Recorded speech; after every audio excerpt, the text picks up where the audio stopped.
Hi, welcome to GRVO TV, G's Reviews, Views and Opinions. Just going to do a little quick overview of Focus on Imaging. That's the first time I've been, NEC in Birmingham, so I didn't really know what to expect. I'd obviously seen who was there and who was going to be at the show.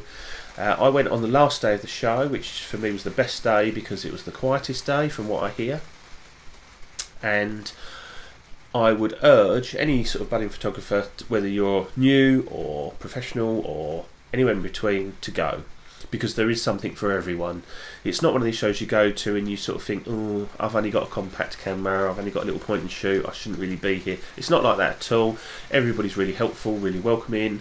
There's some, I wouldn't say great deals to be had, but there were a couple of good deals to be had. And you can go and touch all the cameras and play with them all, and straps and bags and lighting equipment and backdrops, and then you've got all the shows where people are, you know, passing on their experience to you and demonstrating their software and hardware, etc. So overall I had a great day and I was really impressed. I was able to look at things like the new D7100. I spent a long time playing with the D600 because I'm sort of thinking about swapping my D7000 for a D600, but I can't really push myself to do it at the moment because of the cost implications and the fact that the D7000 is so good. The benefits of going to the full frame D600 for me are not particularly that great. So I had a good look at that, and in my mind I've sort of made some decisions. I went with a friend who had a good look at all the cameras and has now made a decision to actually buy the D7000. And whilst we both love the D7100, you know, the price of the D7000 at the minute sort of prohibits him buying the D7100, and it was good because he was able to look at all the cameras there, the Canons as well. I had a good look at the whole Canon range, the 6D, the 7D, the 60D or whatever it is. To be honest, and I'm not dissing Canon really, but I wasn't particularly impressed with they've got this philosophy of not having pop-up flashes on their full-frame cameras. And I can see why they say it. I think they stuff GPS and other things in there, but I don't like the look of the camera. And there are occasions, not many often, but there are occasions when a little pop-up flash is ideal. But what Canon are basically saying is, if you buy a full-frame camera from us, you need to buy a separate flash.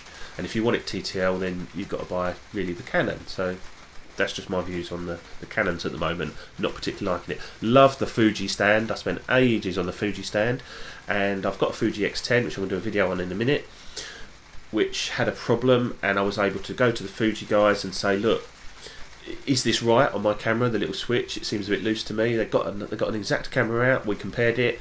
They both agreed, no, that's not how it should be. And I have since been into Camera World, where I bought it in Chelmsford and just swapped it for a new one, which is fantastic. Talking of Camera World, as you know, I do videos in store at Camera World, and I'd just like to thank them.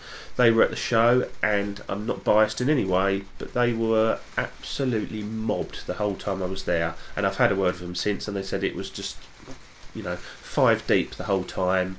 People just queuing up to get to their stalls.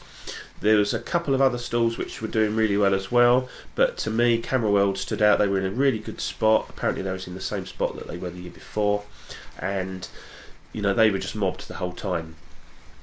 Now, I bought a couple of little things, and basically all I bought was a mini stand, light stand, which I've actually got my microphone on at the moment, with a proper head for I can put my microphone on it. That's all I bought at the show, but for me it was just a great show. I've got a couple of video clips which I'll put up at the end of this, just to give you a flavour of what was going on there. But there was some great stuff there. Lee filters, there was a stall showing you some Lee filter stuff, which is fantastic. What else were the highlights for me? Yeah, just the whole array of cameras. You know, I picked up and played with a D4. You know, completely out of my budget, but you know, it's there, touchy-feely. Can I put another lens on it yet? No problem. You've got 7200 yet? No problem. Stick a different lens on it. Absolutely fantastic. So I would urge anyone to go next year It's not a costly show to go to. The food and drink on site wasn't particularly expensive, so it's not an expensive day out. You can go there, you can spend loads of money, and people were spending loads of money, or you can spend no money, or like I did, I spent 40 quid, so, you know, there you go. So that's Focus on Imaging. I would suggest you look out for it next year, and definitely get yourself down there. Anyway, this is GRVO TV, G's Reviews, Views and Opinions. See you soon. Cheers, bye.